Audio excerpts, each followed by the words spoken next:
Xanax is strong and it works quickly. Its primary purpose is to help treat panic disorder and give short-term relief for people with generalized anxiety disorder. It helps activate the GABA receptor system, in which it helps decrease the firing of neurons in the body.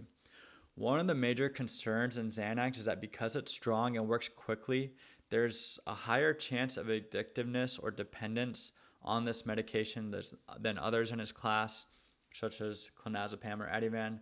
To help with this, there is a long-acting version of Xanax, which may be preferred.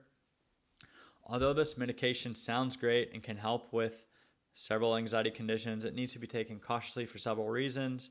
The body can get dependent on it, both physically and psychologically, so it typically should not be taken for longer than 6 months. If someone has been on this medication for a good amount of time and taking it regularly and is planning to get off of it, it needs to be decreased gradually. Otherwise, there can be a risk of seizures.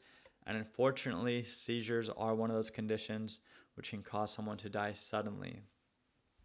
Other major concerns of this medication is that it can slow down one's breathing. So the dose one should take cannot be too high, especially in people who are obese and have limited ability to expand their lungs.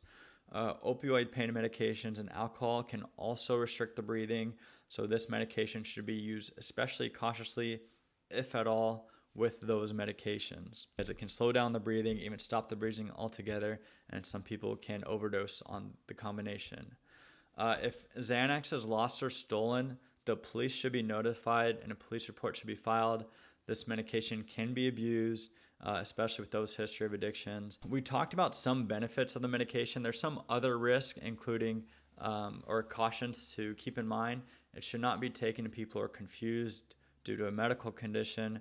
Not really good for people to use if they're anxious or have trouble sleeping due to dementia.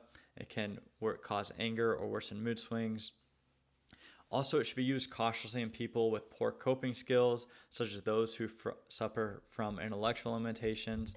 One way to think of this is that it works on a similar system in the body as alcohol. If someone has too much alcohol, they may be impulsive or do things they regret. A similar concept can be understood with Xanax. If someone takes too much Xanax or benzodiazepines, it can cause them to do stuff that they regret or wouldn't normally do. So as you can see, Xanax can be helpful, but there are several concerns for side effects of the medication, and so you want to weigh the benefits and risks and try to choose the best decision for you and your loved ones.